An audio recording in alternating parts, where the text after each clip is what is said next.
Hi everyone. जैसा कि मैंने आपको पिछले पार्ट में बताया था चेंज ऑफ नरेशन। ओके, तो उसमें मैंने बताया था आपको सिंपल वाले। अब बता रहा हूँ आपको इंटेरोगेटिव सेंटेंस। कौन से बता रहा हूँ? Interrogative sentence. ओके, इसमें क्या होगा कि आपको ना डायरेक्ट के स्पीच के अंत में क्या मिलेगा? अंत में क्वेश्चन मार्क मिलेगा। तो पहले इससे कैसे पता लगेगा आपको ना?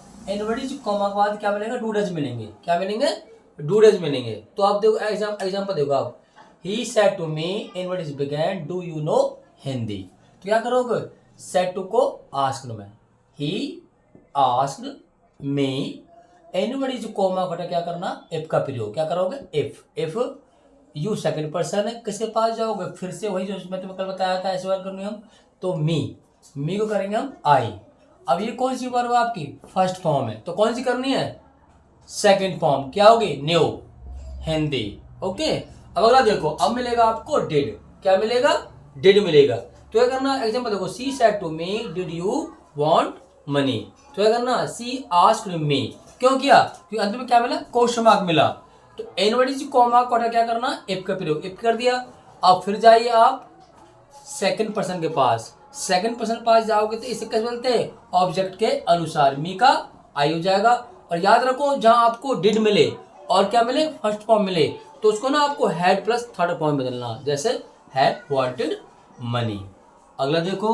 अब आपको मिलेगी is, am, are, was, were, has, have, had. अगर दोबारा देखो। Is, am, are, was, were, has, have, had. ये मिलेंगे आपको इनवर्टेड कॉमा के बाद। तभी तो बनेगा आपको क्वेश्चन मार्क। तो अगर क्या करना है? एग्जांपल देखो। Ram said to me have you lost a book. तो कैसे बनाएंगे? क्या करोगे? सेड टू क्या बदलना? आस्क्ड में। क्यों? क्योंकि क्वेश्चन मार्क है। तो Ram asked me inverted comma का क्या करना? इफ का प्रयोग करना। इफ आई का क्यों आया? क्योंकि सेकंड पर्सन को हम ऑब्जेक्ट के अनुसार बदलते हैं। आई और हैज को हैड लॉस्ट ए बुक। अगला देखो। एग्जांपल देखो। She said to me are you ready. तो उसी पे कार्य होगा कि सी आस्क्ड मी, क्योंकि अंत में क्वेश्चन मार्क है। इनवर्टेड कॉमा क्या करना? इफ का प्रयोग करना। अब फिर यू सेकंड पर्सन है, हम किससे पास जाएंगे? ऑब्जेक्ट मी है, मी का फिर आई हो जाएगा। और एज एम आर किसमें करना? वाज वर्ब में, आई वाज रेडी। जैसे एग्जांपल एक एग्जांपल आप और देख लो। He said to me have you a pen. जैसे ही आस्क्ड मी, इफ आ जाएगा। इनवर्टेड कॉमा क्या आएगा? इफ आएगा। और यू सेकंड पर्सन है, फिर जाएंगे मी के पास, ऑब्जेक्ट है मी आपका, आई हैड ए पेन, क्योंकि हैज आपको चुनना, हैड में बदलना।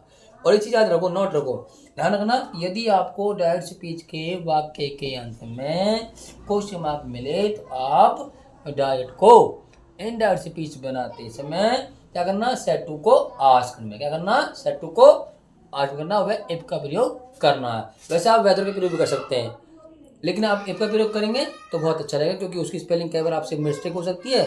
इसलिए मैंने आपको इफ का प्रयोग कर दिया। इफ का मीन्स क्या होता है? यदि। क्योंकि और याद रखो, इफ पता है किसका काम करती है? इफ करती है आपका लिंकर का काम। क्या करती है? लिंकर का काम। Okay, that's it. यदि आपको ये वीडियो अच्छी लगी हो तो लाइक करें एंड सब्सक्राइब करें और हमसे जुड़े रहें।